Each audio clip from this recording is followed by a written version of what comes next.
LG makes it easy to properly install and set up your new electric dryer.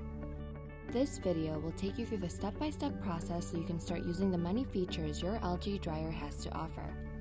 Place the unit where it is to be installed, leaving the back exposed. To be safe, make sure that the cord is not plugged in and turn the breaker off that connects to your laundry outlet. During installation, you can also refer to the installation diagram provided for you located near the terminal. Remove the screws holding the terminal block access cover and pull off the access cover.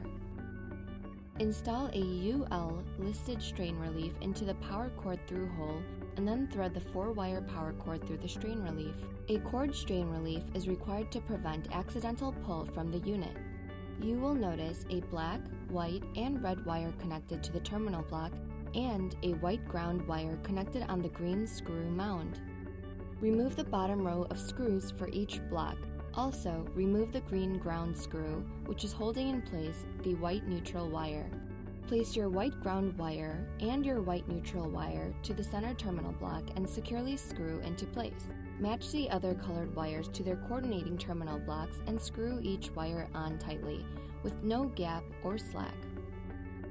Finally, screw the green screw back onto the mound and screw the access cover back into place. Plug your new LG dryer into the outlet and you are all ready to go.